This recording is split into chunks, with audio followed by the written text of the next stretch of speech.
पिछले काफ़ी अरसे से मुल्तान सिटी की अगर बात करें तो मुल्तान सिटी में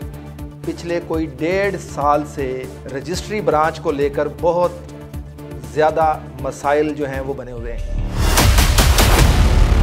मौजूदा एक तहसीलदार साहब आए हैं मुल्तान में जिनका नाम है आसिफ हयात, और उनके साथ जो उनके रजिस्ट्री मुहर्रर हैं हाफिज दानियाल, एक दिन में 350 से 400 रजिस्ट्रियां जो हैं वो हो रही हैं।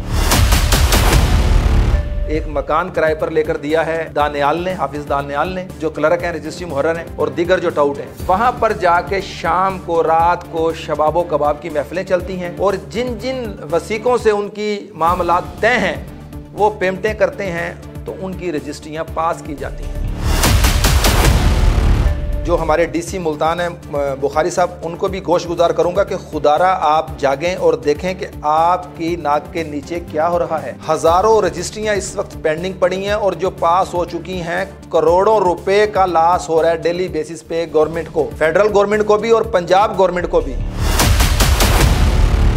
टार्चर हो चुके हैं, इतने जहनी मरीज बन चुके हैं कि वो सोच रहे हैं कि हमने अगर प्रॉपर्टी ली तो किस अजाब में आ गए, अगर हमने प्रॉपर्टी दी, बेचने वाला सोच रहा तो मैं किस अजाब में आ गया। और सारे करते धरते का जो करने वाले शख्स हैं वो आसिफ हयात, मौजूदा तहसीलदार, और उनके जो खारे खास, मैंने आपको जैसा पहले भी बताया कि हाफिज दानियाल जो कि रजिस्ट्री मुहर्रर और डीसी ऑफिस मुल्तान में एज ए क्लर्क भी हैं,